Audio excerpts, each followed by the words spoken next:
Bueno, ahora vamos a ver las coordenadas cartesianas y polares de un vector, ¿sí?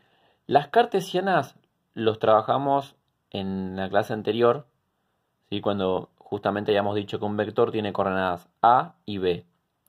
Entonces lo que hicimos fue representar esos vectores en los ejes. Bien, eso ya está.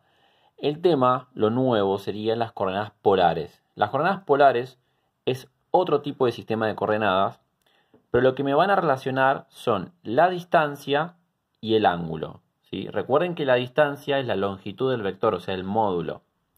Y el ángulo, lo que trabajamos en el video anterior. O sea, ya ambas cosas sabemos sacarlo. ¿Cómo va a quedar representado en forma polar el vector?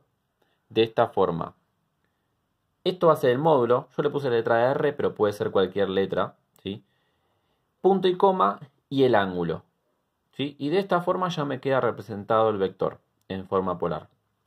Fíjense que yo acá voy a trabajar con un ejemplo. El vector 2, 3, que es el mismo del video anterior. El ángulo nos había dado 56 grados, 18 minutos, 35 segundos. Bien.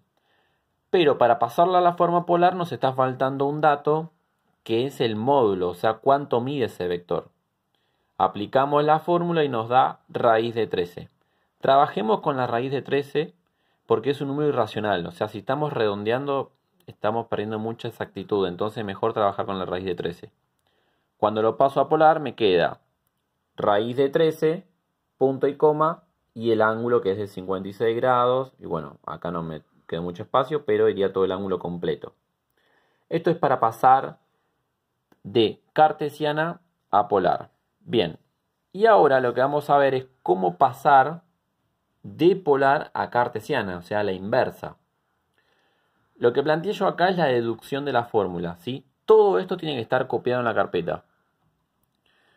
Entonces, para ello voy a partir de un vector que tiene coordenadas AB, ¿sí? Es un genérico. Entonces lo represento y tengo que esto es A, esto es B, trazo la línea punteada para ubicar el punto y una vez que ubico el punto, trazo el vector. La distancia de ese vector es el módulo, por eso lo puse acá, y acá me quedó representado el ángulo. Bien. Y fíjense que yo pinté con naranja el triángulo rectángulo que me quedó conformado porque voy a utilizar trigonometría, que fue lo que vimos el año pasado. Acá puse estas dos fórmulas a modo de recordatorio, que fue lo que trabajamos. Y tengo el seno del ángulo es el cateto opuesto sobre hipotenusa, ¿sí? Y en mi gráfico, si yo veo el ángulo, mi cateto opuesto es este de acá. ¿Y cuánto vale todo este lado de acá? B, ¿sí? Porque justamente se desplaza y mide todo B. Entonces, opuesto lo reemplazo por B. Y mi hipotenusa, ¿qué es? El módulo del vector. Entonces lo reemplazo por el módulo del vector. Y lo que hago es despejar B. Entonces, este módulo que está dividiendo va a pasar al otro miembro multiplicando, ¿sí? Y ahí me quedo que B es igual al módulo del vector por seno del ángulo. Ahí tenemos una parte. Ahora, ¿cómo averiguamos A? Tenemos que trabajar con el coseno del ángulo, ¿sí? Recuerden que el coseno es adyacente sobre hipotenusa. Entonces, si voy al gráfico, mi cateto adyacente es A, o sea, todo esto es A, sobre la hipotenusa que es el módulo de B. Fíjense que yo acá lo reemplacé, adyacente A, hipotenusa, módulo de B. Despejo la A, o sea, esto que está dividiendo va a pasar acá multiplicando, y me quedo que A es igual al módulo de B por el coseno del ángulo, ¿sí? Y ahí me quedó planteada cómo sacar las coordenadas A y B. Vamos a verlo con un ejemplo más puntual, así lo entienden mejor. Yo tengo este vector 2,60 grados. Ya que tenga el ángulo, me indica que estamos hablando de una forma polar, ¿sí?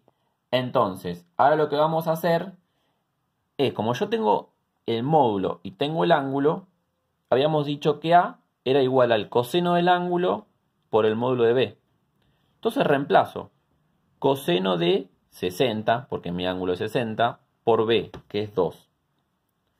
Entonces voy a la calculadora y hago la cuenta. coseno de 60 por 2. Que me da... Esperen, nunca se olviden del paréntesis, por favor. 1.